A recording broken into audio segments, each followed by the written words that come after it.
Recording in progress.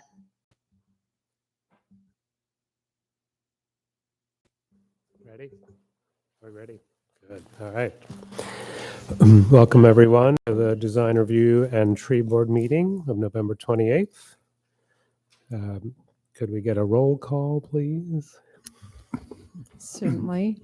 Committee member Lovell,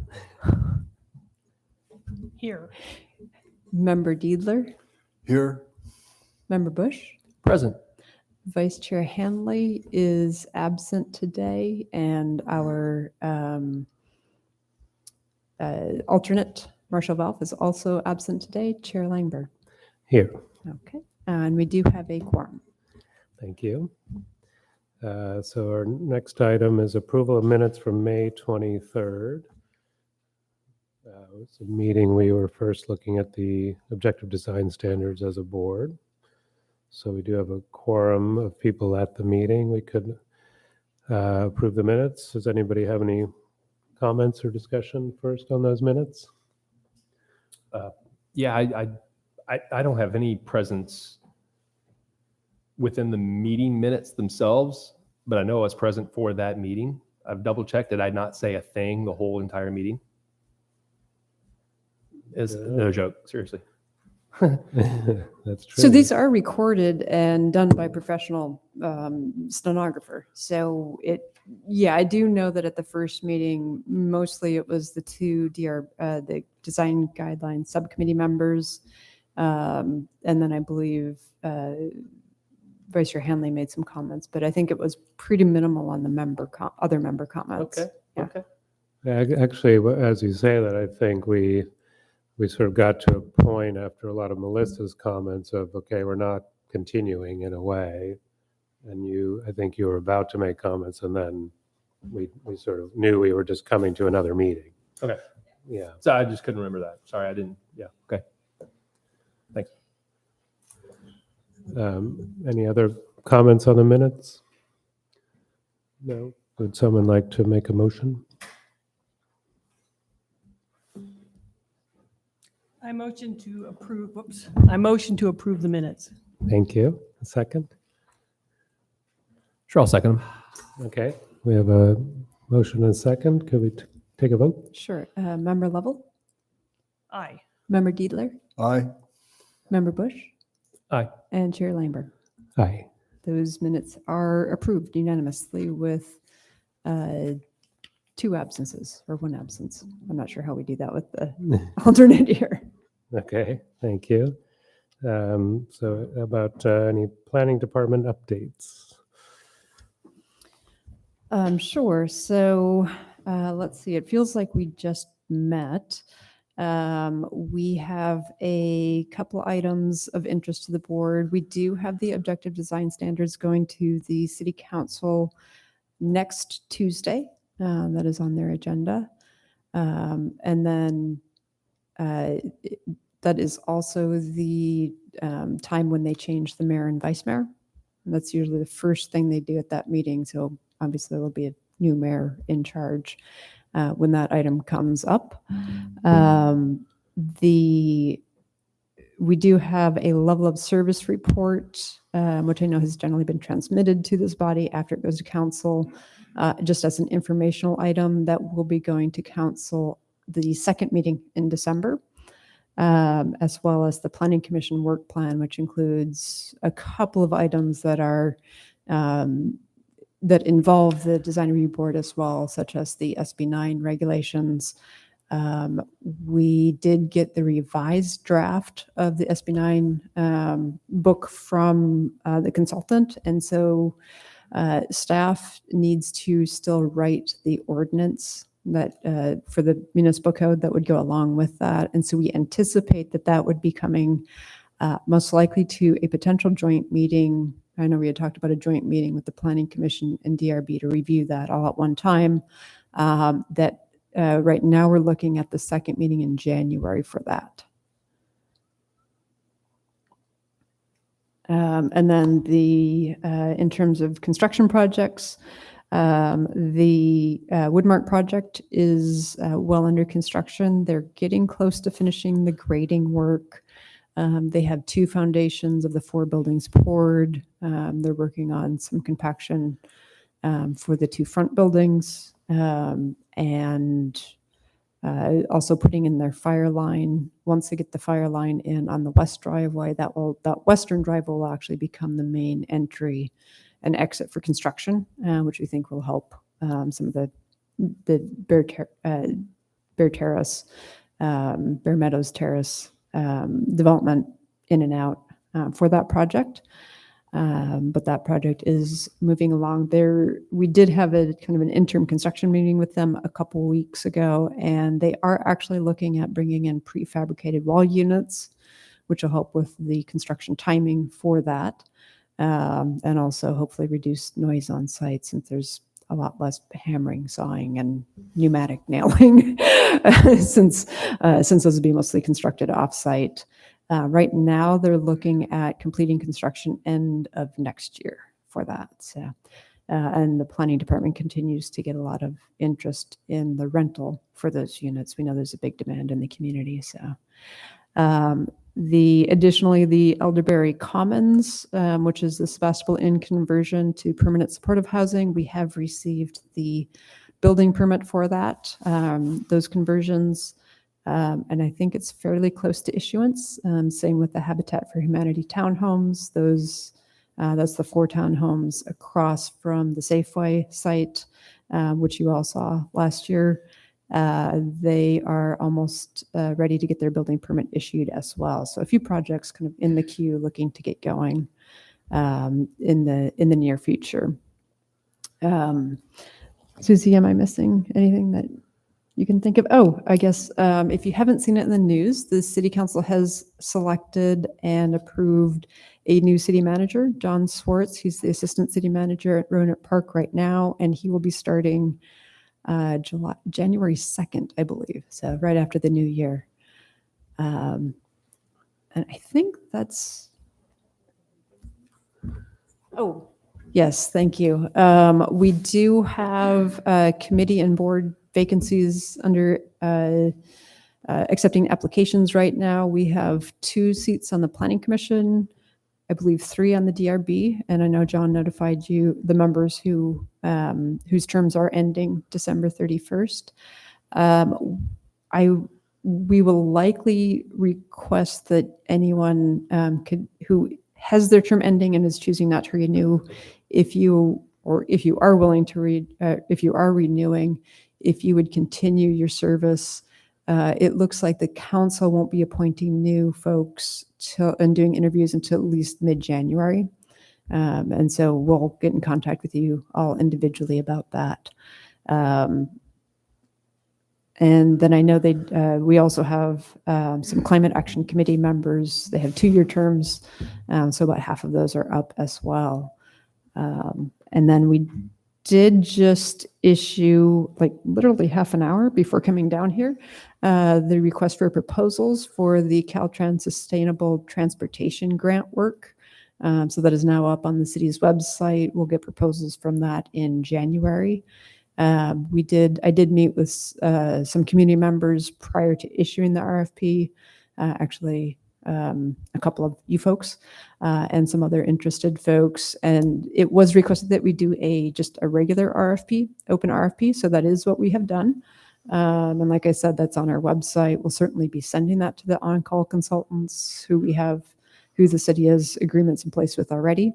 But that is available for anyone who's interested. Our next step is to work on the scope and do the same RFP for the Priority Development Area grant that we got from ABAG, which is looking at the commercial corridors in town and where it might make sense to allow residential without a use permit. And also looking at the potential Redwood Marketplace. I think we talked about that as one of those larger blocks that the odds objective design standards looks to break down into smaller blocks. So that is one project there as well that we'll be looking at. Anything else? All right.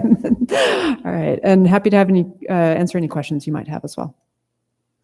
Great, thank you. I have one quick question. Yeah. Sure. So I heard talk about that trailer park, the The homeless trailer Horizon park. Shine Village Is that what it's on called? Yeah. North Gravenstein. So is what's happening with that project Sure. that we approved a while ago on that? So the project that was approved a while ago, I think that was a Kellogg project.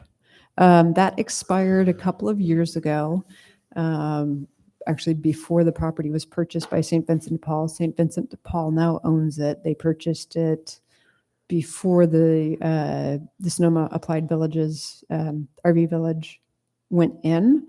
The RV Village is operating under a temporary use permit. And that use permit expires next December. However, the lease that they have for the property expires in a few months. And so they are working to transition folks to other locations for that. The city council approved a resolution for the city to work with St. Vincent de Paul to apply for a Project Home Key grant to construct permanent housing there. And actually, I just spoke with the state yesterday on that, as well as Jack Tibbetts, the CEO of St. Vincent de Paul, and I have a meeting with the two of them tomorrow to talk about that application. And hopefully that funding hasn't been awarded yet, but it is. The state recently announced that they have $114 million of additional funding for Project Home Key, that grant program. For the existing applications that have already been, they're not accepting new applications, but ours is already in the queue. And so we don't know if we'll get that grant funding. If we do, their design is somewhat based on that, just in terms of having the parking in the back and the structure up front and the driveway in the same location, but would be coming to the design review board to look at the modifications. Obviously, it wouldn't be mixed use at that point. They would be looking at doing 1 or 2 stories just of residential only. So what level of residential would it be targeting?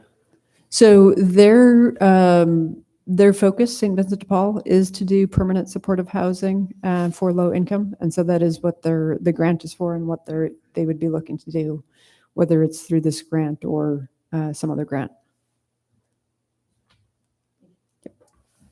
Great, thank you. Any other questions on that? All right, let's move along then. And any comments from the public on items not on the agenda? Nope. Seeing none? Okay. Any conflicts of interest on the board for today's meeting? No? Then let's go ahead and go to our regular agenda items.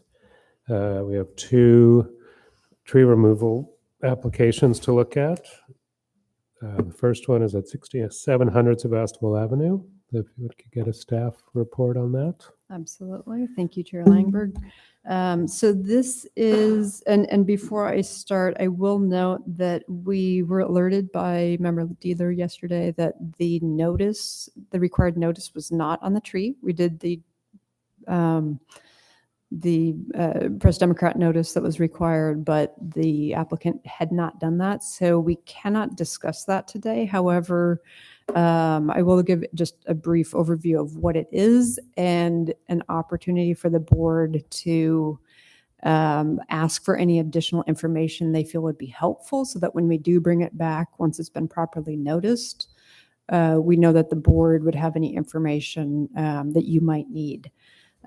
And generally what we do, Chair Langberg, is if there is anyone who wants to make public comments, since there may be folks in the public who have shown up, allow them to make public comment at this time. But again, the board can't deliberate the item until it's been properly noticed. So any comments from the board as board members would be limited to additional information you'd like to see from the applicant. And to Or clarify, a board questions member from can make a staff. public comment. If a board member chooses to step down from the dais to make a public comment during public comment time, that is allowed, yes. So we can ask information from the applicant or from staff, just informational questions or. Correct, yeah. Okay. Yeah. Okay.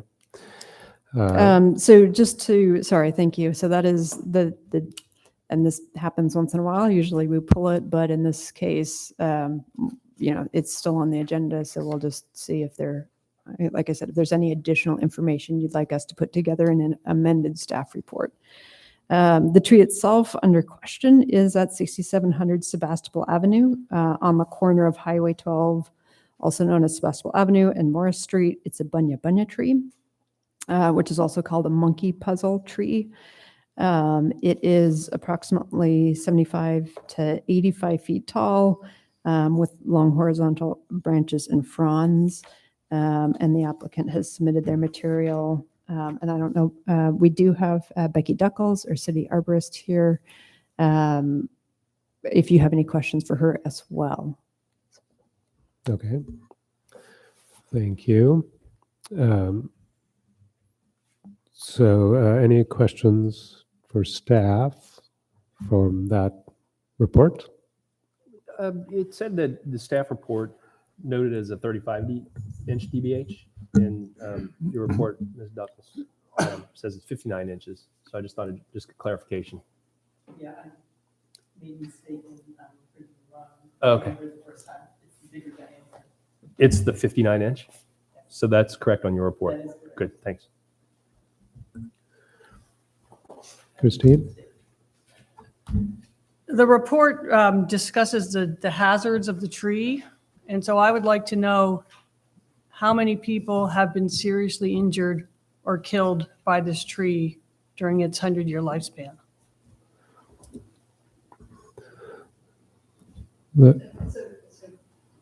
Becky, I'm going to ask you to actually go up to the podium if you could, just because this is being recorded. And any questions about bunya trees in general that I know you and I have discussed some information on those.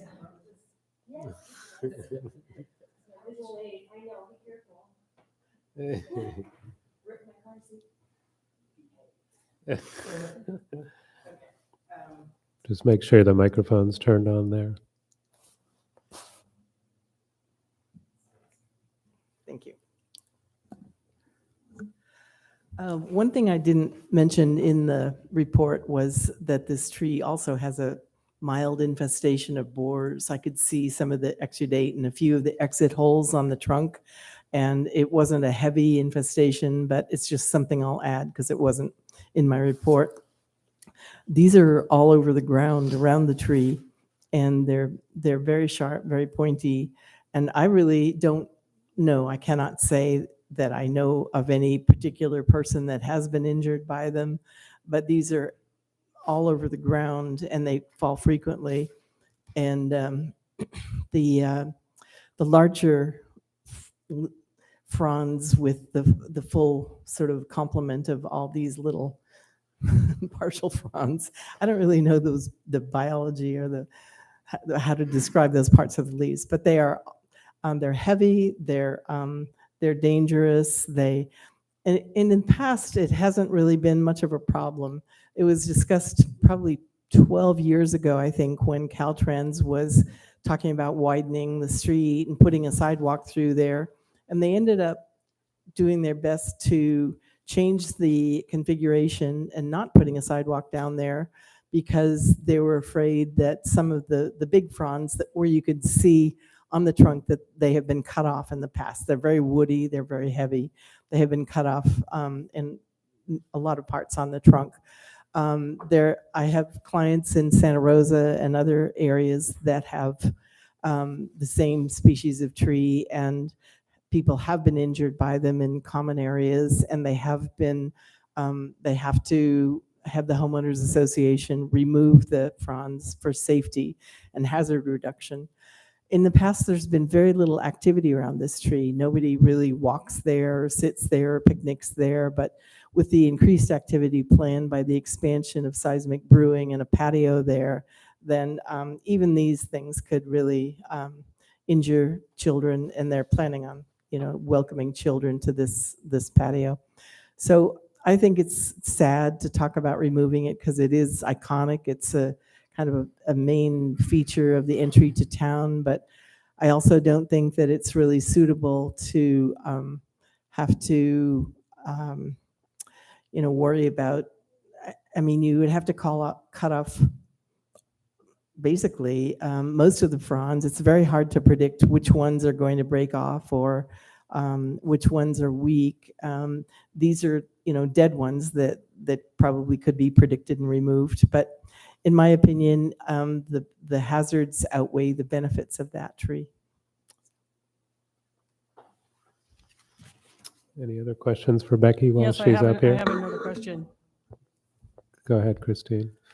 So right now, there's a kind of a trellis structure with a solid surface on it over the patio.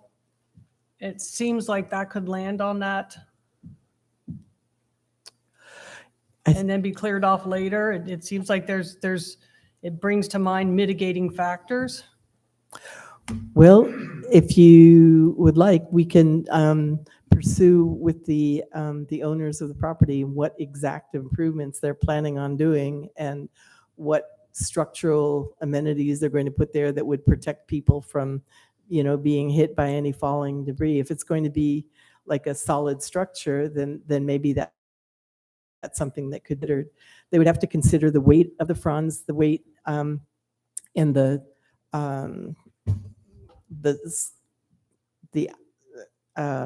cones can weigh up to 15 pounds. They have to be removed. And the tree has been maintained in the past, I believe privately. Dante said that the city hasn't been removing them, so I don't know who has been.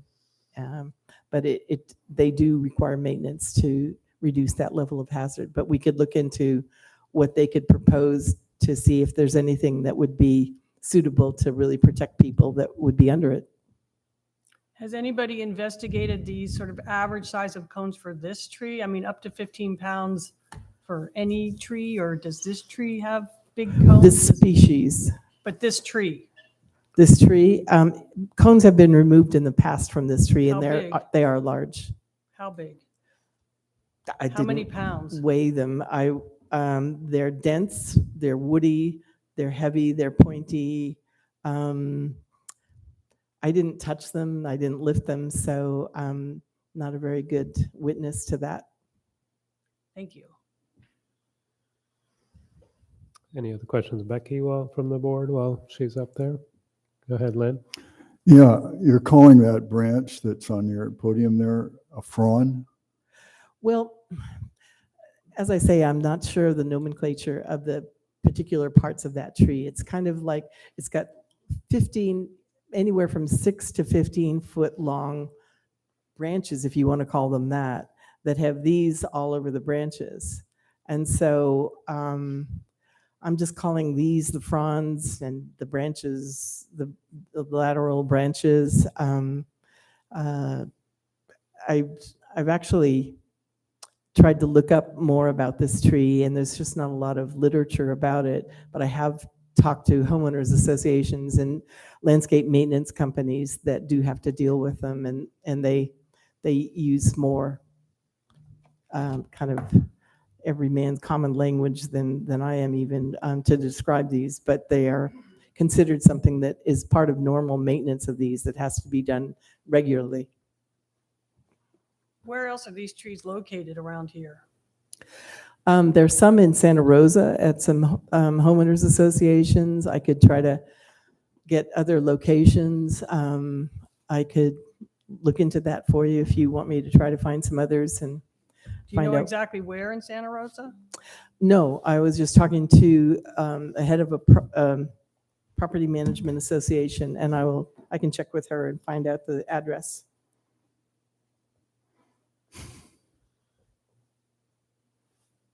Any other questions for Becky from the board? Lynn? My question for staff, I'm just curious, is this on city property, or is it on private property, or is it within an easement of It is properties? on private property. It's on private Yep. property? Yes, Okay. it is on the Barlow's property, and It's they are Barlow's currently property. maintaining it. Oh, okay. Okay.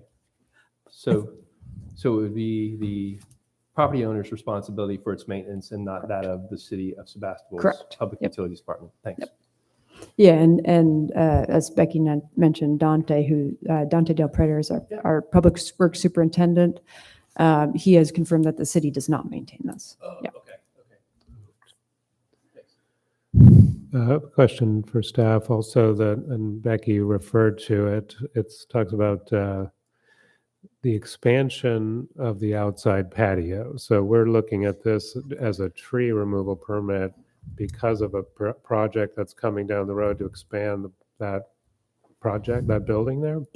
From reading the application, it does look like that's a possibility. And that was actually a question I guess staff has for the board is, do you want to see that at the same time and be able to kind of weigh the two together? Because I think we have not received any applications from the Barlow for any expansion this time, but they're planning to have lots of open space for kids playing around the building. So what does that mean? What does that look like? I think would maybe helpful for the board.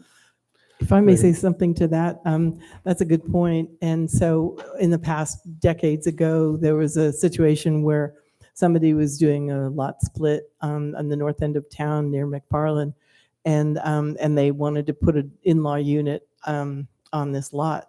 And so he applied to remove the tree, and he had plans for the house siding on this lot and everything.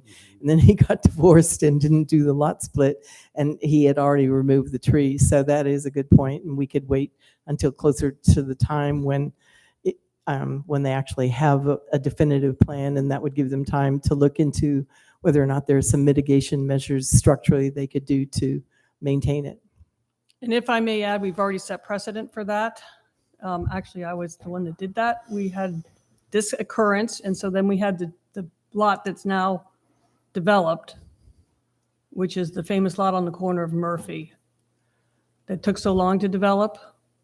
They're finishing up now, but there was a big tree in the middle of that lot, and we said that they had to have the permit and that it was showing that it was really going to go forward. So we have set precedent for that with the tree board. Right. Yeah, I mean, I think to your point earlier, Christine, that if they added more outdoor space, it feels like it wouldn't be on that side of the property. There's already a covered outdoor space, and then there's a lot of planting, and there's a tree. So it's hard to imagine more development in that area, right on the main highway. Right, not on the highway. But I think if it is happen, I think we should know that to be able to weigh in on this. Well, right, because there's also a substantial wall. So if you were to add onto the patio, you'd have to demolish this wall that's. Right, there's all sorts of stuff out there. Yeah. Yeah. So is that something, Carrie, that you could ask then the applicant to be part of the? Yes, absolutely. moving forward? So yeah, and member Level's correct. We do generally when a tree is being removed for a project. And this was a little gray because it was talking about the risks of the fronds and things like that. But if it's because they're expanding a patio, normally we would ask for the design review and the tree removal to be done in conjunction. And for any project like that, you're correct, we do condition it on the building permit being issued or authorization by the planning department because it's, so close to the building permit being issued. Right. That they're just kind of coordinating the projects. And so that we can certainly, and I think, if the board wants it continued until such time as there's a design review coming to you as well, that is certainly something that we can take into account and work with the applicant to get. Okay, so we could. And then we wouldn't bring this back Right. until that time. Right. Mm-hmm. Land. So you're talking about increasing the patio area, putting concrete down toward the tree. Is that? I don't know. The planning department has not seen any plans for expansion of the patio. What it says, making a large play area in the application. What does large mean? We don't know because we don't have the plans yet. So this was Okay. submitted on the basis of the fronds and the risk. But with that note in that, it does, as I'm noting, it does make sense to get the design of the patio so that you can look at both of those and potential risks and mitigations, as our arborist is noting. And second part of this is, maybe a dozen years ago, this building, the design, and the landscaping were all approved by a design review board. And can you unapprove or change it? Can this design review board change the prior plan? Yes, yes. So the in terms of design review, I mean, people make changes and modifications to projects all the time that have been approved, and a board cannot condition and hold something in place permanently that would limit a future board's direction. So you as a board, if someone wants to come in with an amendment or a design change that requires design review, then yes, you absolutely as a board have the ability to do that. And in fact, there have been a number of changes at the Barlow that have come before this board, the regen patio and a couple other patios and things like that, that I'm myself am aware of.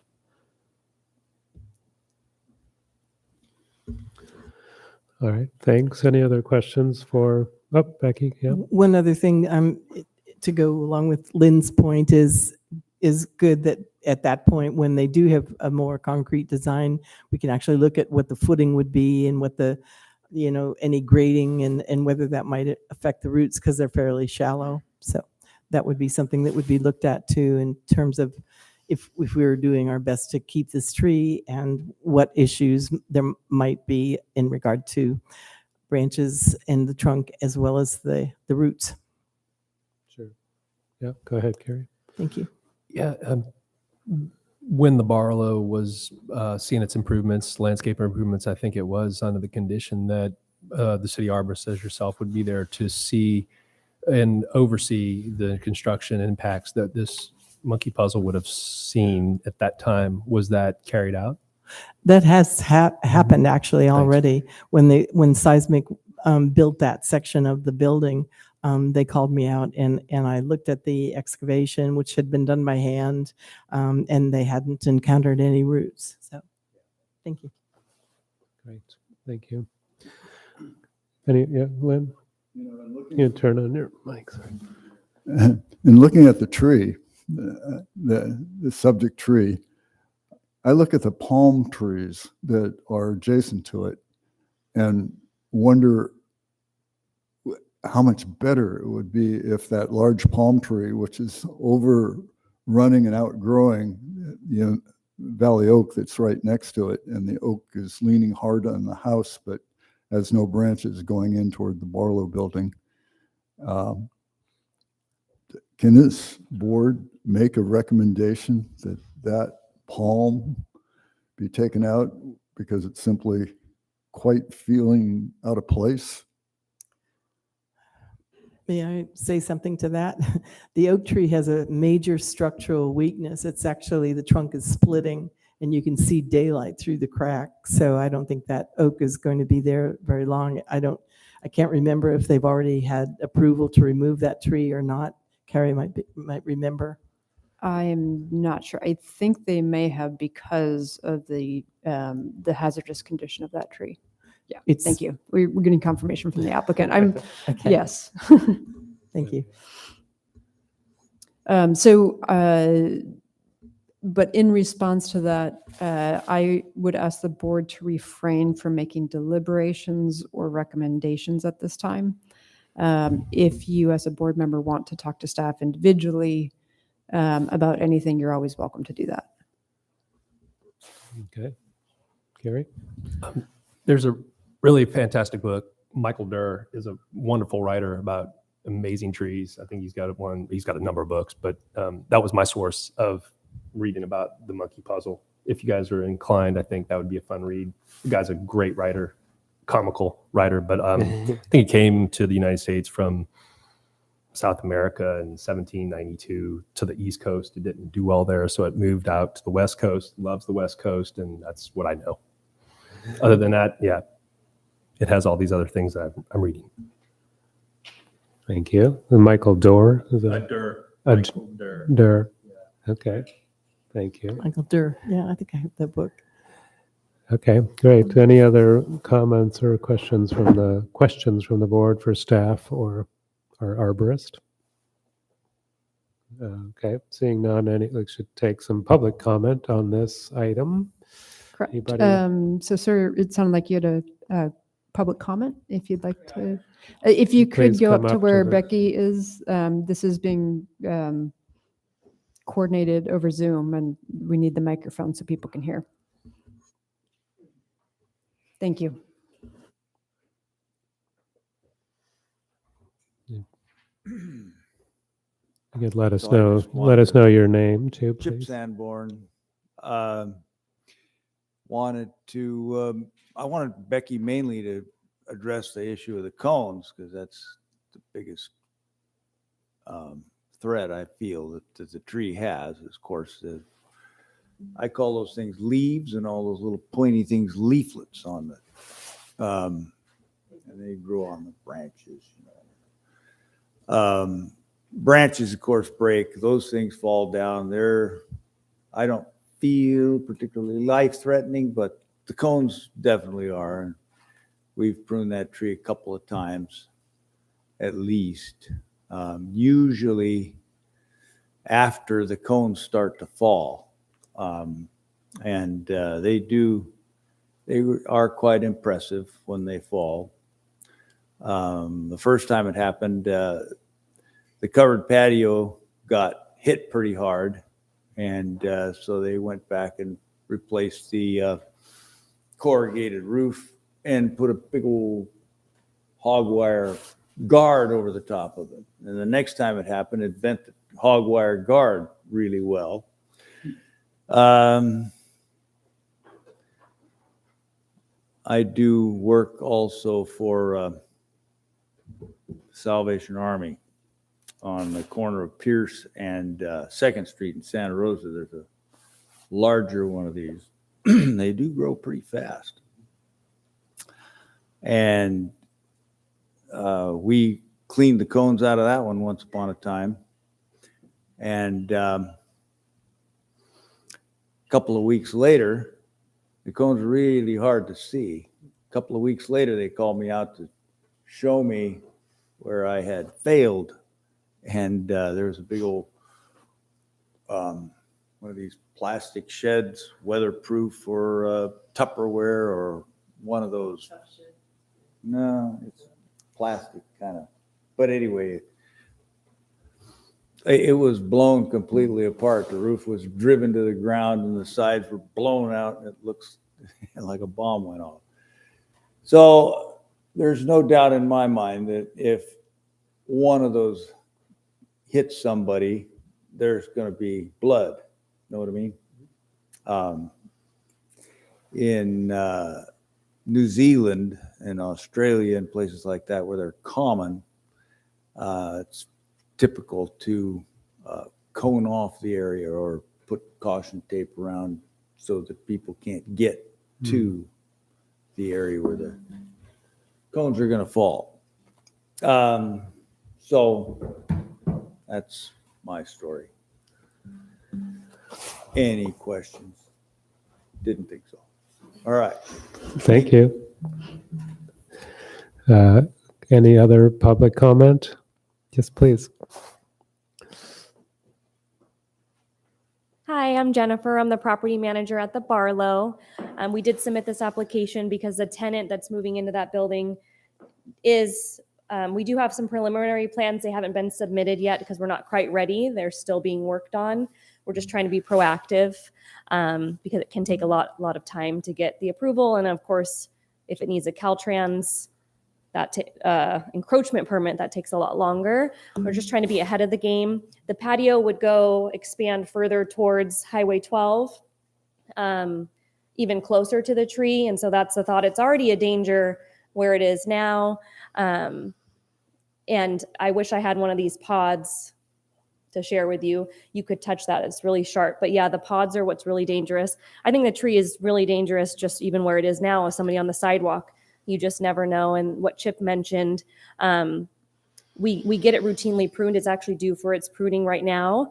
But if one's missed, there's just such a liability there. And it would just be a horrible thing to imagine somebody actually, the odds probably not that great, but the risk is there. And so that's why we want to, safety is super important. The tree is a really cool tree. I don't want to see it being taken down, but I do not like the idea of having such a big risk on the property, especially for expanding out closer to the street, closer to the tree, I guess you should say. I think that's everything. Do you have any questions for me? Any questions for our applicant? No? Okay. Yes? What kind of expansion is being anticipated at that area? It would expand the patio to create a larger seating area for guests and a children's play area. Is that what you mean? Yeah, okay. Yeah. A larger meaning, how large? I haven't seen the finalized plans. I think it will be helpful once we have those to certainly be able to share them with you all. And of course, planning hasn't seen them either. So I don't have any dimensions or details, unfortunately. And Jennifer, would it be, what's being recommended is that you submit that so that it Yes. all gets reviewed as one comprehensive Got project. it. Yeah. Why would you expand in that direction when at least Morris Street's a lot quieter, and that is a very noisy place to have a lunch or whatever? Totally understand. And I'm not a designer and an architect by any means. I just understand that the tenant that's coming in has grand ideas for the space, and it makes sense to expand the way they're expanding. I think even if you go towards Morris Street, you're still encroaching closer to the tree. So I think you go, if you go south or if you go east, you're any closer than it already is still going to be a more increased risk. I have a question. Yes. Who is moving in? It's not an existing business. The tenant is Roadhouse LLC. It's scheduled to be a burger, beer, wine, fast family casual restaurant. So it's a brand new restaurant. Brand new, yeah. All right. Any other questions for our applicant? Chip, we're taking the questions up here right now, so hold on there. Seeing none, do we have any? We have a couple more Sanborns, it looks like, on Zoom. I don't know if they want to say anything. Correct. So this is technically public comment. If you'd like to make a public comment from online, if you could raise your hand in the Zoom app, we will call on you.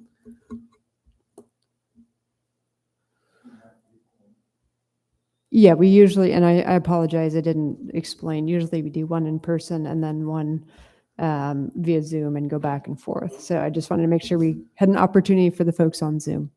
But I am not seeing any. Sure. Okay. Thank you, Jennifer. Thank you. So Chip, do you have another comment you'd like to make? You'd have to come back. You have to come up to the podium, please. Sorry.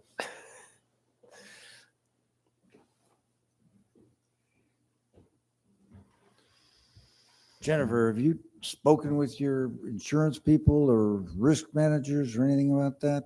Has they mentioned anything about liability of the tree on site?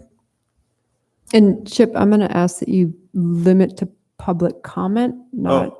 Don't ask. That sounds like that's maybe a little bit more coordination with your potential client more than anything. Well, I'm not, she hasn't approached me lately about any work on the tree. Okay. Okay, I guess I don't have a comment. Okay. Well, thank you. All right. So we have, looks like that's the end of public comment. We've heard from the applicant, and I we. guess apparently for me to comment, I have to make it public. Okay. According to Correct. Well, please come up to the podium and tell us who you are.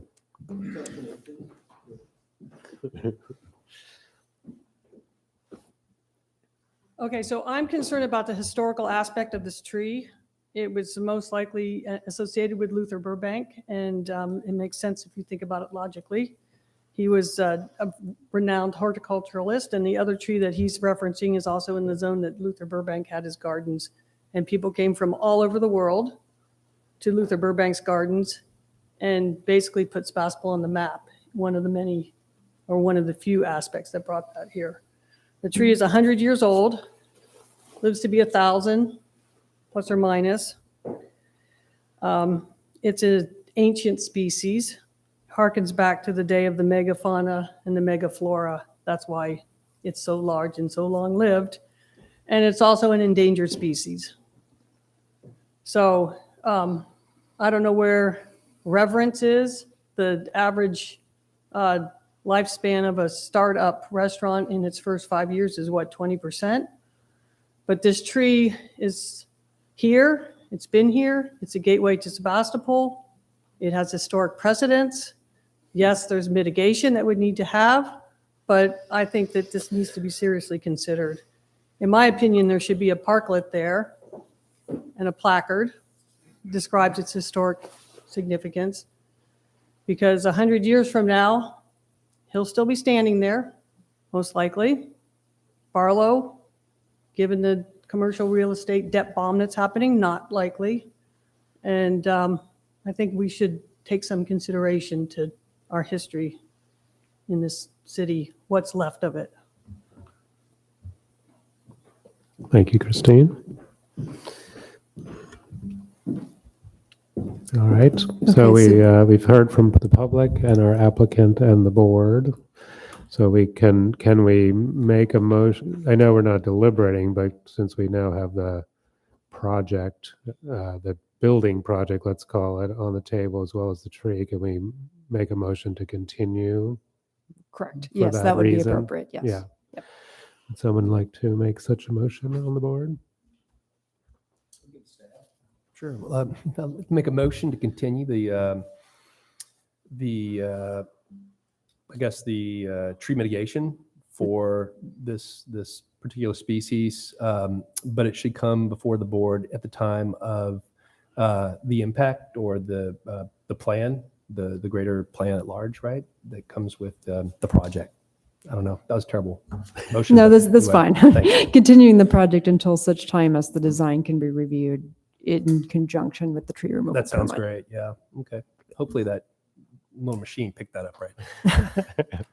Thank you, Carrie. Do I have a second on that motion?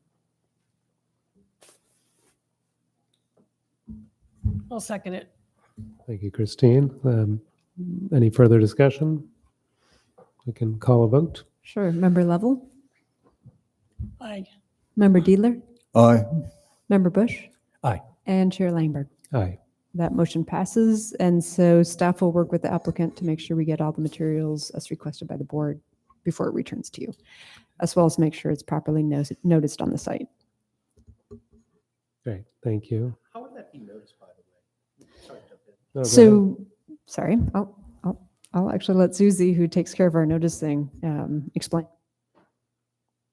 So there's 3 public notices that we have. It's through Press Democrat, it's through our news board, and then also we'd like the applicant to post a paper on the tree itself 10 days before the hearing. Is that what you're asking about the tree itself? It is. I'm a little nervous about the posting of the post on the tree itself, based on the historic quality of it. Could maybe show a little. Well, they can do it with like blue painter's tape okay. and stuff like that. They don't have to like nail it into the tree or anything like that. Yeah. Okay, thanks. Yep. Okay. Thank you for your time, Jennifer. So we can move on to our next tree item. I guess actually 2 trees at 7182 and 7160 Healdsburg Avenue. So we could get a staff report. Thank you, Chair Langberg.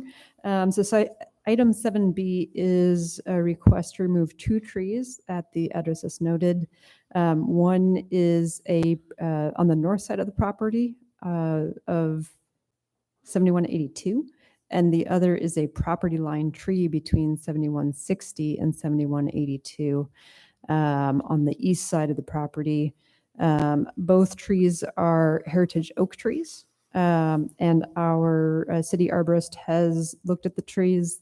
and I'll ask her to give an oral presentation. But in general, the one on the north is adjacent to a concrete retaining wall, and there are some cracks along the wall. The other is in good condition and is mainly the cost of maintenance and clutter and tree debris, which has not generally been a precedent for tree removal in the city. But I would ask Becky to give an oral presentation about this and your recommendations.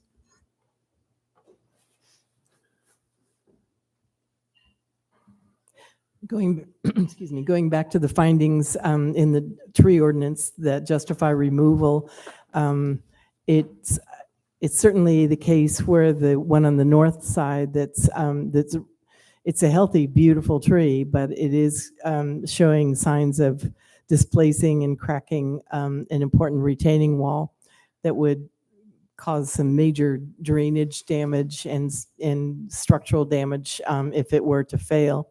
So, it's pretty hard to figure out maybe a structural engineer could help us out here to think of Just one quick clarification. Yes. Are you talking about the tree number 1, the retaining wall at tree number 1? on the one on the north end, yes. Okay, well, the north end, which is The far one that's at the Tree base of the hill, not the property line tree.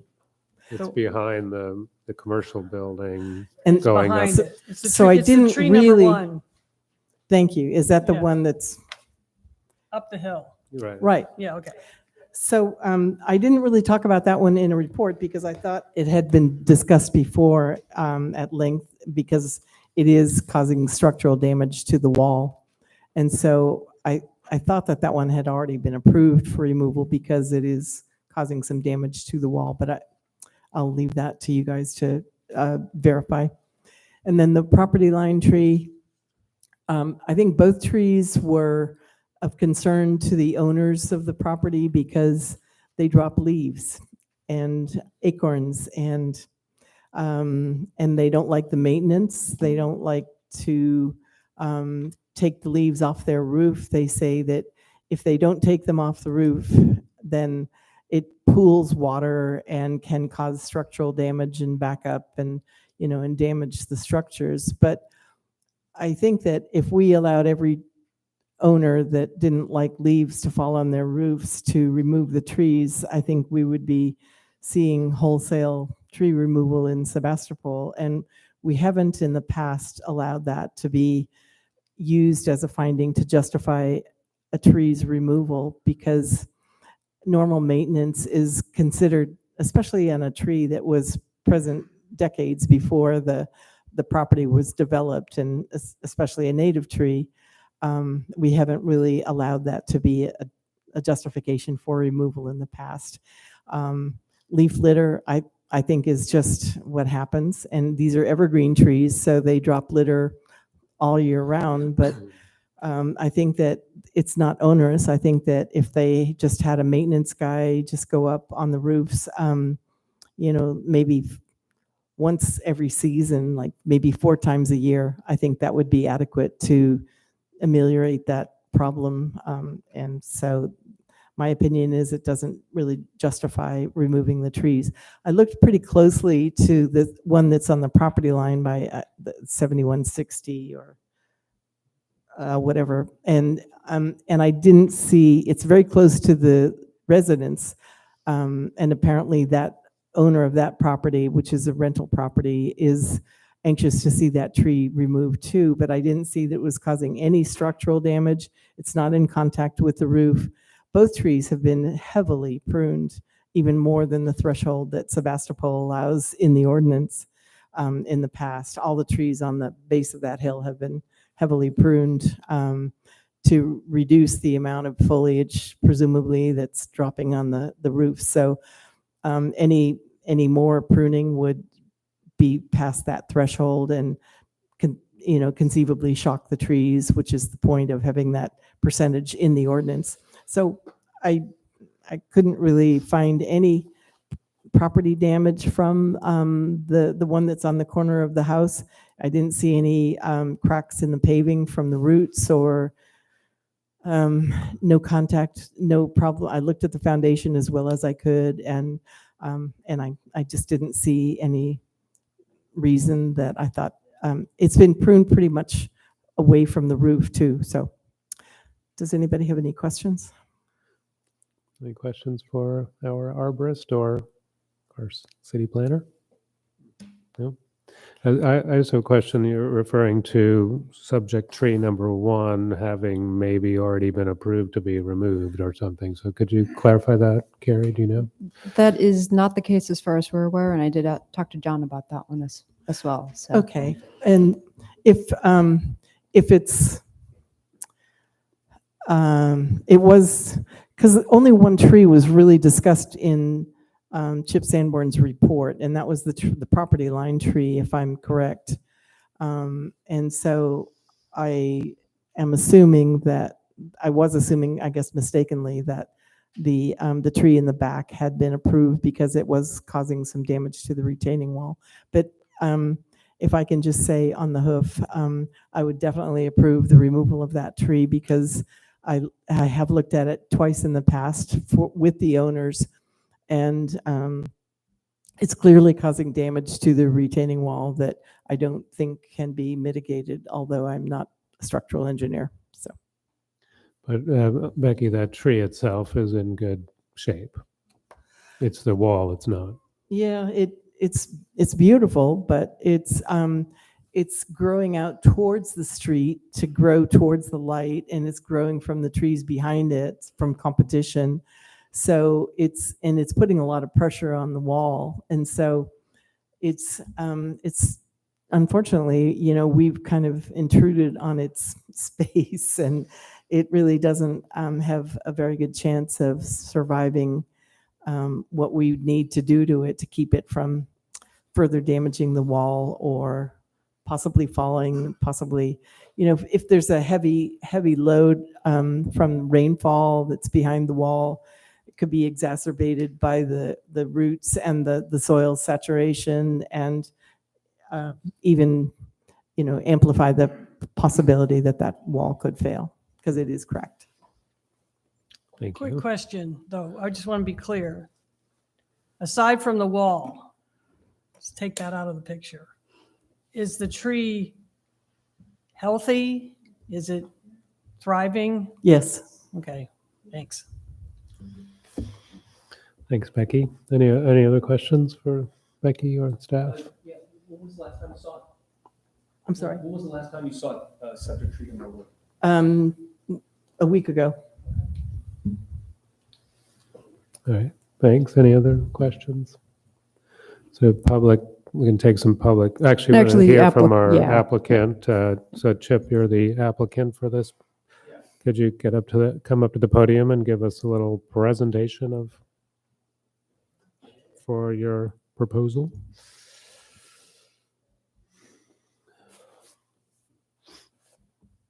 So, Becky said everything, I think. I mean, the poor tree is cracking the wall.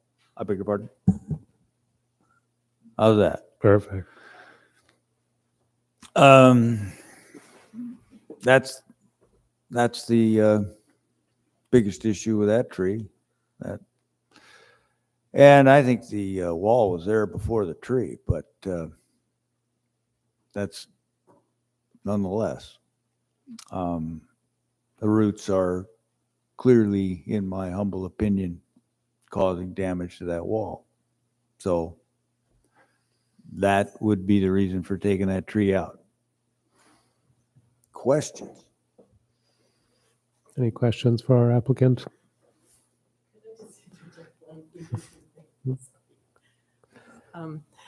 That's part of the wall system that was built by the Chinese immigrants, I think, back there along that whole area 100 years ago when there was a railroad back there. So that was my understanding of how it was built, which I thought was kind of interesting because I didn't know it. And so Chip is right in the sense the wall was there before the tree. Fascinating. Every once in a while. Exactly. All right. Any questions for the applicant from the board? No? Okay. Thank you, Chip. We'll take public comment. Please come up to the podium. And I'll lay it and you out can, as I should have to begin with. So we will take public comment. You'll have 3 minutes. We'll take public comment first from the room and then from anyone on Zoom, and back and forth. All right, great. My name is Dr. Carolyn Uppel. I'm a retired professor from Sonoma State. I live right here. I can testify to the health of those trees as far as your question of how recently I saw it, about 10 minutes ago. The trees are thriving. I have grave concerns about any more work on the trees around this. The tree that's not listed as 1 or 2, but is still shown there, is a tree that work was done on. And I'm sorry, Chip, your guys did major damage to this tree. That's for a whole nother discussion, but completely took away, the balance in the tree, all sorts of things. So, but that's another thing. About these 2 trees that are at risk. So I do have concerns that they would not, if they were even pruned, I'm concerned about how they would be, because certainly more than should have been taken from the tree was. Secondly, I have talked to the property owner in the last week, to Alan, and he is very hesitant about tree number 2, given the damage that was done to my current tree. He's on the fence post, all right? He's not all gung-ho on it. That's my landlord. The property owners at 7182 have 2 people come out twice a year to blow off their roof, which is adequate. I live right there. I hear them when they're out there. I talk with them. If it's a question of saving these trees versus getting a roof blown off, I'll leave you my phone number and give me a leaf blower and a ladder, and I'll go out and blow off their damn roof, okay? These trees are so vital. In terms of causing litter from acorns and leaves, I can tell you they are not causing litter from acorns because we have incredible abundant squirrel populations there. And a friend of mine asked if she could get some acorns to try for a class project. I'm like, sure, I've got a beautiful coast live oak. Went out, couldn't find an acorn because the squirrels do such a thorough job. So that's not part of the litter issue. And again, like as everyone has said, these are live oaks. The amount of foliage is not that much. Certainly my spiny locusts drop far more. I vehemently oppose this. I beg you, please, not to take down these trees. We also have a right, as I don't know where my time's at, but we also have a right in the city of Sebastopol to the protections that trees provide. 3 That minutes are includes up. shade and noise and noise pollution. Living right there on Healdsburg Avenue, we have so much noise coming up. We're okay with that, because we get other benefits. But those trees provide such a buffer, not only noise-wise, but it gives a sense of privacy. And lastly, if you took out tree number 2, what little protection I still have left from the western sun, I would lose it. It would do huge amounts of damage to my property. As a person who lives with multiple disabilities, heat exposure would mean that I could not have full access to my premises, which is promised to me by the state of California in the renter's code. So please do not take out these trees. Thank you. Thank you very much for your comment. Do we have any online commenters? Okay, if we do have anyone who'd like to make a comment, it looks like it's folks from the applicant team only. So, and I don't see any hands raised. Okay, thank you. Then let's bring it back to the board for discussion. Who would like to start us off? Gary? You bet. So, I've been by the site today. I went today. It's right around noon. And I saw that subject number 1 tree, the one that's sitting right in between the retaining wall, and not much about anything. It's amazing to see that tree actually survive as much as it did. But I didn't find it to be in the best health. I saw a lot of browning out. It looked thin. I didn't know if it was time of season. I also had the second opinion, and we looked at it. It didn't look very healthy. So I'm just going to say that those were my findings. I didn't see it thriving. Another thing is, where is it going to go? I mean, unless you make severe structural improvements to something or another, I don't know how that tree is actually going to consistently thrive. And I don't see it thriving. So that's tree number 1 for me. Number 2 is tree number 2. If it's basically a maintenance hazard, well, that's just too bad. So I found that tree to be in great shape, and that tree actually looked beautiful. There's actually far more undesirables in that property than that tree. That tree is without a doubt an asset. That's my word right here, asset, to not only Western heat, to providing shade, structure. It's got a great overstory canopy, and it also has great structure. So that, to me, tree number 2 looked great. Tree number 1, I think it's a good candidate for removal. Thanks. Thank you, Carrie. Lynn? I think that group of trees creates a beautiful surrounding around that sort of plain office building there. And it is one of the finer looking scenes that you can see going up Healdsburg Avenue, as far as just a comfortable Sebastopol feel to it. And I would like to see both preserved. All right, Christine? Okay, I'm going to address the retaining wall issue. And once again, as I so often feel lately, I feel like I'm living in some kind of a clown world. That retaining wall is ancient. And if our thinking is that we're going to remove the tree because the wall, then we should also remove the house, because the house is also causing the wall to fail, and you can see it cracking and leaning over. What needs to happen is the wall needs to be replaced. And judging from the history we hear now, I was saying probably not reinforced. I'm going to say definitely not reinforced and no footing. So I cannot see, if we're going to justify removing the tree because of the wall, then we should also remove the house using that logic. I was unable to get back to look at the tree because I didn't want to just trespass blindly back there, and there was nobody at the house when I knocked on the door. So I can't say a comment on what you were saying about the tree, but it did appear to be severely pruned. I was shocked to see the pruning on some of these trees back there. I was stunned. I'm not an arborist or a tree pruner, so I'm not going to comment further on that, but I was shocked.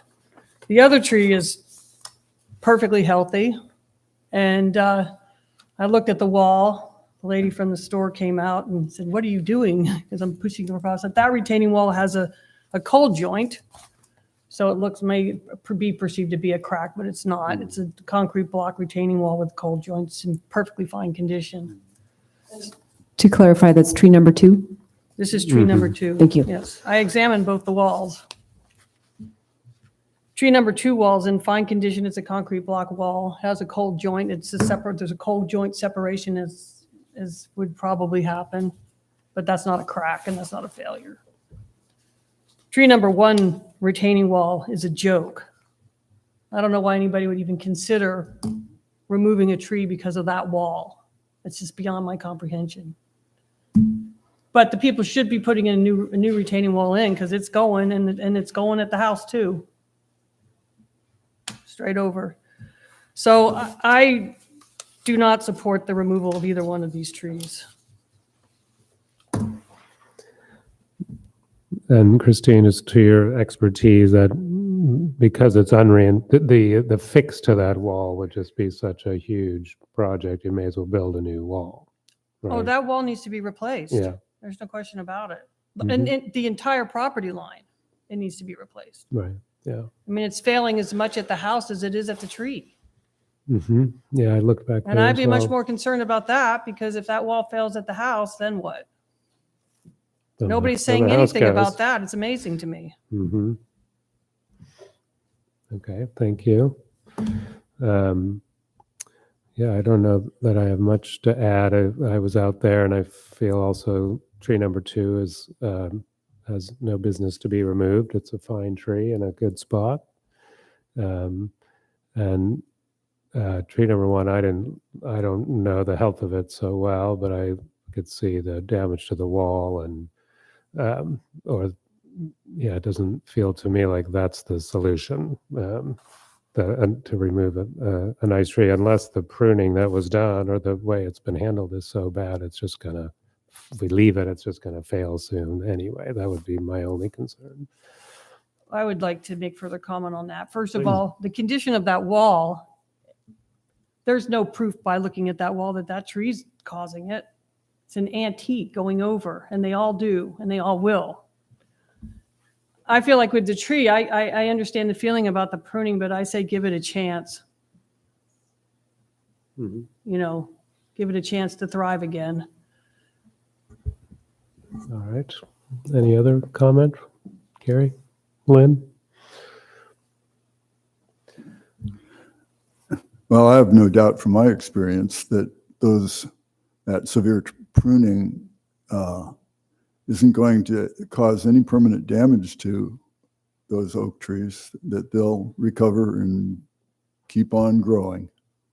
All right, thank you. Gary? I might just disagree respectfully to that comment, but yeah, again, having seen the tree in its current condition, it didn't look thriving. It's not going to thrive any further. I can't imagine it would. It's got nowhere to go.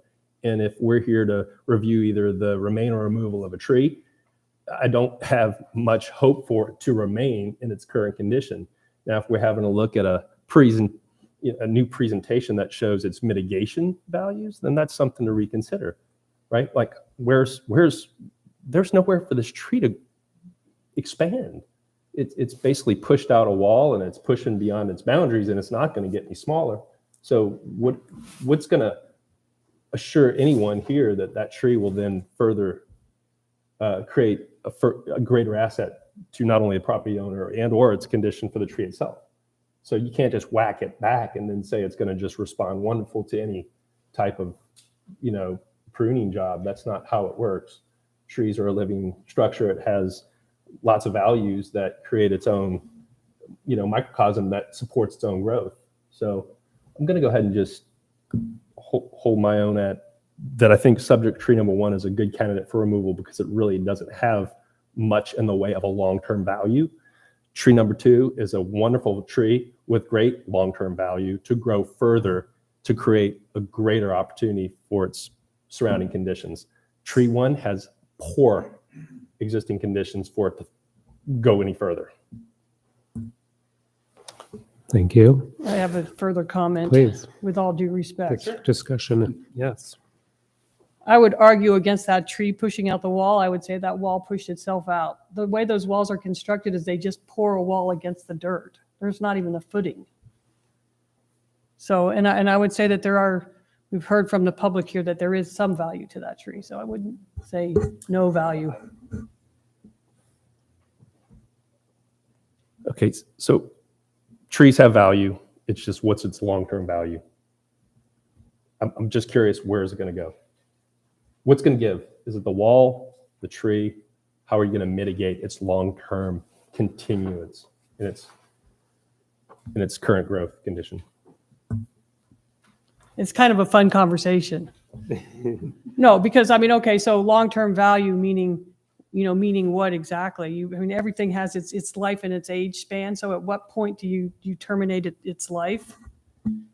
At the point that you decide that it's getting old, so it has no more long-term value? Do you decide, okay, it's deathly ill and it's going to die, so you euthanize it? Or, it's kind of a gray area that I believe personally you speak of. And this is just an interesting conversation of philosophy. Yeah, is there any way to determine, when you say long-term value, how long? Is that 5 years or 50 years or? It certainly depends on its conditions, right? A perfect example of the last tree, we can't go there. But I mean, you give it the space to grow, it's going to want to go. And if it's got no target, then it can go as far as it wants to go and be left alone, right? But the target is great here. We have a structure. We possibly have, retaining walls that are supporting structure. And I mean, I'm not here to create a solution to this problem. I'm here to look at the problem. And that's what I think the board has been tasked to do. Is it going to stay or go? And as a long-term planner, I'm looking at it as it can't go any further. It's a good candidate for removal without any further mitigated values that I can respond to that says, oh, this tree that's currently there, because I love a good live oak and I love that live oak, but I don't find it to be in the best shape. And it doesn't look good as of today from what I've seen it. If it had better conditions for it to adapt to provide greater nutrients, soil uptake, water, and create all the values that come with birds and mitigating water and watershed and, solar orientation, all that. I get it. I love it. But this tree doesn't have much more to give, in my professional opinion. Thank you. Any other comments? So I guess I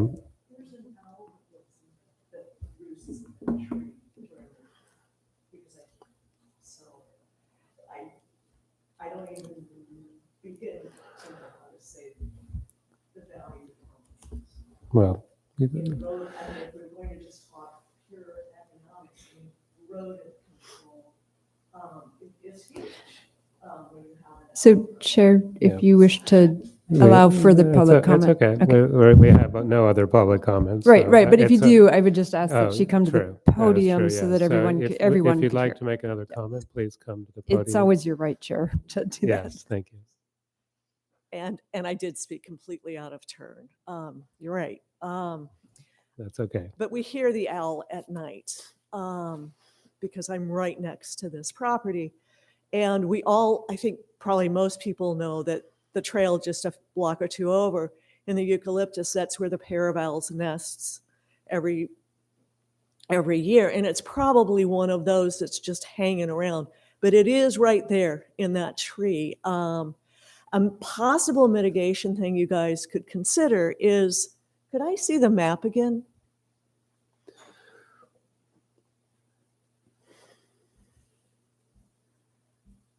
And I really appreciate this Yes, I'll extra. get to it in a second. Okay. Sorry. I'm just, So I can just describe it then. The next to the tree, I think it's number 1, right? The Mm-hmm.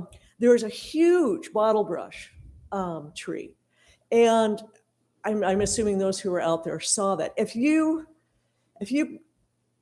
carefully pruned and not just hacked away like they did at my oak tree, you carefully prune that bottle brush, that would indeed give some more sun to it. I don't know exactly. Here we go. So there's a bottle brush right here, and it's very tall. Pruning that would give it a little bit more eastern sunlight, which would be a nice sunlight, and that could certainly help refurbish it. There is the rest of the yard for those tree roots to grow into as well, and it's a large yard. I would just like, again, to put in another plug for the wildlife. We also have skunks and possum and raccoons coming through, and in just a little tidbit of what makes us Sebastopol this summer, we had a horrible yellow jacket problem, as we all did. And one night a skunk came in and it took out the big yellow jacket nest. And part of that is because we have so much vegetation there. And because, as you said, Lynn, that it's this beautiful enclave of oak trees surrounding that whole area. And so there's an ecosystem in place there. Thank you again, you guys. Yeah, thank you. Christine? One more time on clarification. Tree number 1, I understand, is not in any imminent danger of falling over or causing any type of damage in that way. I think that's what we heard from our arborist. Yes. Yeah, and I can confirm if there is imminent danger, it goes through a different process, which is an emergency tree removal. If it's something that can wait for the Right. board, then it's assessed at this time. I don't know, Becky, if you have any additional comments on that. One of the things that I can, while she's coming up, note is that, in terms of tree protection, when we have construction impacts and things like that, our tree ordinance has a period of 3 years that the tree needs to live after construction to be considered not impacted by construction. So just in terms of, timing and for how long, I've heard that question come up from a couple of members. That is kind of considered a amount of time at which point the tree, isn't considered an emergency and isn't considered imminent in this kind of regard as well. I just wanted to make one comment and kind of revise my earlier comment about both trees. They're not in the same condition, and Carrie is right that the tree number 1 is a lot more compromised, and it's not as vigorous. And so the tree number 2 is the spectacular specimen. But I also appreciate hearing more detail about the retaining wall and the structure and the interaction between that tree and the wall, and it's a separate issue from the tree health. So thank you. Thank you, Becky. So any further discussion? Okay. I think it's been stated in the past that no one can predict when a tree will fail. I think that's been an arborist statement from what I've been told a million times over, that it's a natural living system and no one can predict when it can and cannot fail. That's I think it. And they all will eventually. So if we brought this back to the board, my big question to the board is, like, I'd love to keep the tree. I'd love to keep both trees. I'd love to keep them all. But my point from subject number 1 is, where does it go? Like, if we say, let's keep the tree, is it going to continue just to go down the failure road? Or maybe it just thrives and it just pushes the wall out and I'm wrong?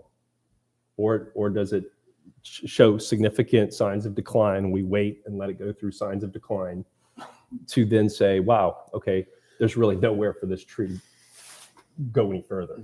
There's no more real superficial soil for it to grab to.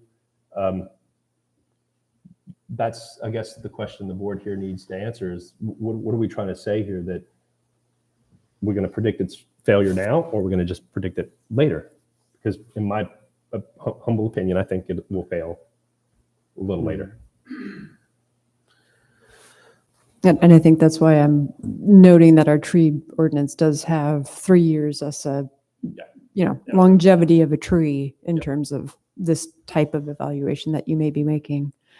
And Chair Langberg, it sounds like it might be easier to do this in 2 motions. That's what I was going to say. It seems like we have clarity on one more than the other, or unanimity. So could we do that? Just we split this in 2, and so why don't we?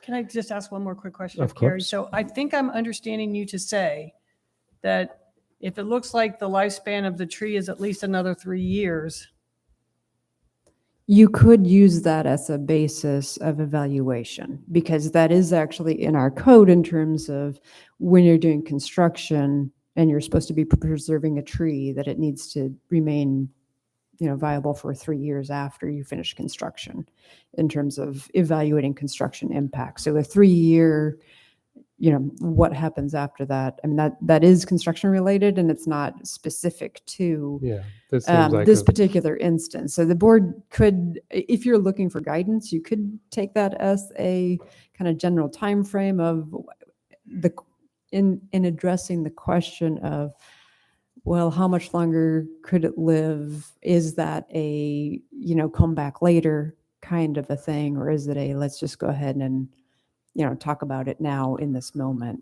It seems like a very different circumstance, though. It is a Like very it's different, not, it's yeah, applying apples to oranges or right. whatever. Just like in a our way. emergency ordinances, well, it's like a 60-day time frame. It's like, if it's going to eminently fail, you're not going to have time for the board to evaluate it. Well, That's but when staff does that's those. totally fine, but this is a construction happened and tree happened much more than 3 years ago, and here we are. So I don't think we can use that as any kind of timeline in my mind, but. So what exactly specifically are the issues with this tree, like in layman's terms? Based on my evaluation of the tree today, with another arborist, is that it's in decline. It's in fair value at best. So what does that mean though, exactly? It's going in decline. It doesn't look like it's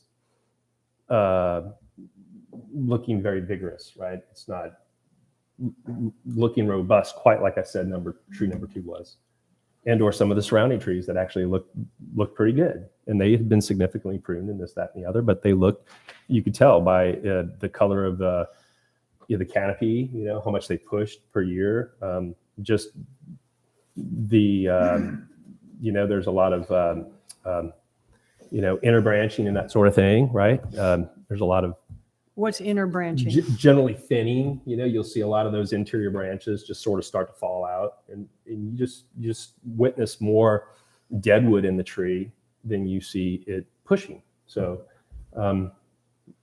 that's what I've, and again, if you really stand back and you really look at subject tree 2 from even the parking lot, you can tell that it's the face of it looks brown, and that's what I witnessed. So it didn't look robust. It didn't look vigorous. So a tree goes through a phase where it starts to push out less.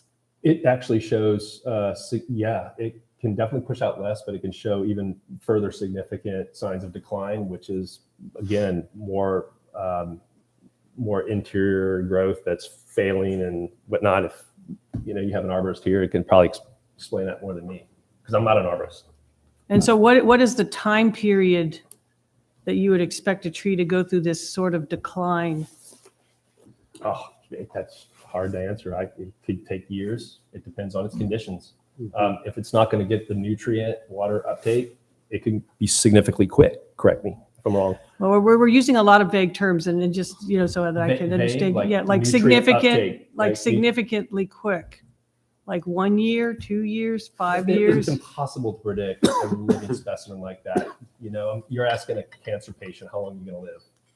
What's the significance of how? I don't know how to answer that. Okay. Well, I could add a little to Becky, that. yeah. One of the things I want to clarify is sometimes the interior twigs die and you see a lot of deadwood in the inside of a canopy. And sometimes that's because the outer canopy is so dense and so healthy that it actually shades out the interior. So the tree sacrifices some of those larger and smaller branches and foliage. But in this case, there is more decline in tree number 1. And also too, a lot of this is dependent on the climate. And so what we've been having in terms of rainfall, no rainfall and stuff like that affects the trees. And usually the effect from things like drought and things like that are reflected in the trees' health and vigor the following year, the next year after that. And if I were to establish it's just unrealistic, but I like to look at trees 5 years after construction and say that's when they're going to be, if they're going to show significant decline from construction, it would be like up to 5 years. But in this case, I think that it's fair to say that tree number 1 is declining, and it doesn't have a lot of opportunity, as you say, to expand its root zone for sure, or although the roots uphill in tension are twice as strong as the roots downhill in compression. But it's, what, also back to what you were saying earlier about the benefits of the tree too. And obviously tree number 2 provides huge benefits to the residents. And I don't know how much percentage less tree number 1 provides, but it is definitely in worse condition. You're correct about that. Thank you once again. So we could, is there any further discussion at this point? So, or we could just divide the two trees into two motions. And if I may, Chair Langberg, we did draft up recommended findings for denial for tree 2. If the motion were to that, I could actually read that into the record. There's a couple of typos in that, so I'd like to read those findings into the record anyway. And then that might help your deliberations on tree number 1. But Just to be reminded of the criteria for tree removal, which are all in the denial for tree 2. Okay, well, but you're saying the recommendations, findings of denial are specifically for tree 2, or those are just typical recommendations for denial? So this is for both of them, but Yeah. if you do a separate motion, then I can just read them, which may help the board. And then also correct, yes, thank you. It's Exhibit A, Right, yeah. recommended findings for denial. Well, it seems like we're all clear as to what to do on one of them. So I don't know that we need to hear this. We've seen it in the staff report. Okay. So why don't we, let's if someone would create a motion for tree number 2 to start with. Someone like to do that? Like to make a motion to retain tree number 2 and to deny their Tree removal application for permit. tree removal permit. Yeah. Thank you, Carrie. Do I have a second? Thank you, Lynn. Any further discussion? Let's call a vote on that one, please. Excellent. Member Level? Aye. Yes, and so Aye, just to yeah. be clear, I is in favor of denying the permit, Yeah, so right. keeping the Thank you. tree. I saw the pause there. Member Level? Aye. Member Diedler? Aye. Member Bush? Aye. And Chair Langberg? Aye. Okay, so that motion is approved 4-0 to deny the tree removal permit for tree number 2, which is the property line tree between 7160 and 7182. Great. Okay. So then lastly, subject tree number 1 on the north side of 7182 Healdsburg. Anyone like to craft a motion on that one? Before we do that, I would Yes. like to take Carrie's recommendation to have her read Okay. The findings? Sure. the findings for Exhibit A. Thank Okay. you. And so the first is the categorical, the secret exemption for minor alterations such as removal of a tree. But our actually tree removal findings, the tree is diseased or structurally unsound, and as a result is likely to become a significant hazard to life or property within the next 2 years, in that the city, and in the case of this, the city arborist found that there is no sign of significant disease or structural damage to warrant the removal of these 2 trees. The tree poses a likely foreseeable threat to life or property, which cannot be reasonably mitigated through pruning, root barriers, or other management methods. And in this case, the city arborist has noted that there's no foreseeable threat to life or property by either of these trees. The property owner can demonstrate that there is unreasonable, onerous, recurring maintenance issues which are deemed necessary for safety or protection of property. And it is the property owner's responsibility to provide documentation to support such a claim. And the applicant has not provided any proof or documentation to claim onerous recurring maintenance issues other than what is provided in the applicant's arborist report. A situation exists or is proposed in which structures or improvements, including but not limited to building additions, second units, swimming pools, and solar energy systems such as solar panels, cannot be reasonably designed or altered to avoid the need for tree removal, in that there is no structural improvement or additions as part of the proposed removal or request by the applicant.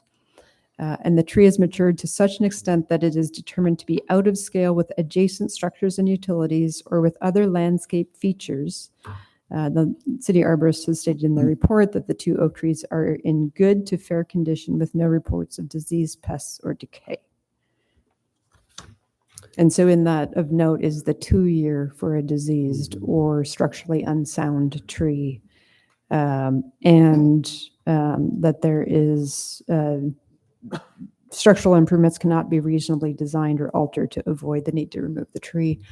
And I don't know in terms of the retaining wall, if there's alterations that could be done to that, since it sounds like some of your deliberations are that it may need improvements anyway.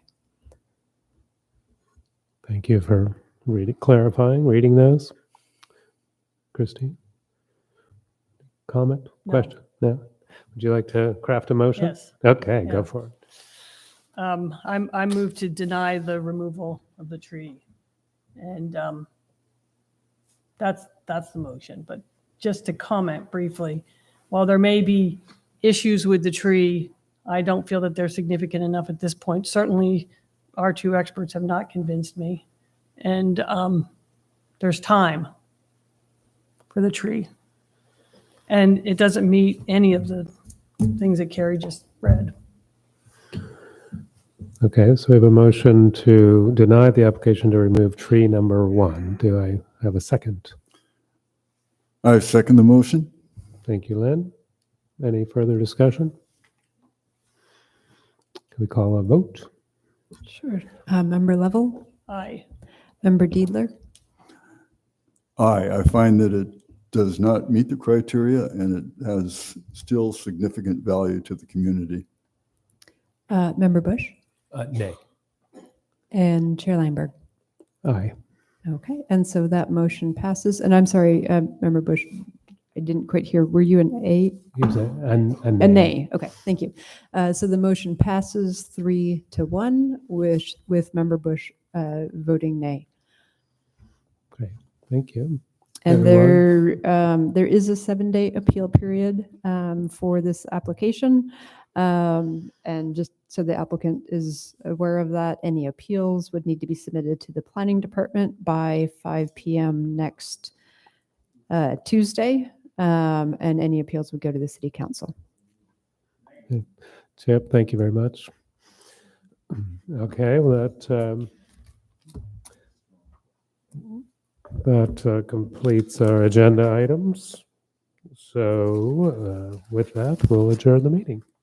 Yes, and Chair Lineberg, Almost. we are proposing that on adjournment, that the next meeting would be held January 23rd, as the December meeting is December 26th. And I believe in speaking with John, there were no pressing items. However, we would a meeting in December. We would work with the chair to see if there's a time for a special meeting. We don't anticipate that right now, however. Great. Okay, thank you. Thanks, everyone. Meeting adjourned.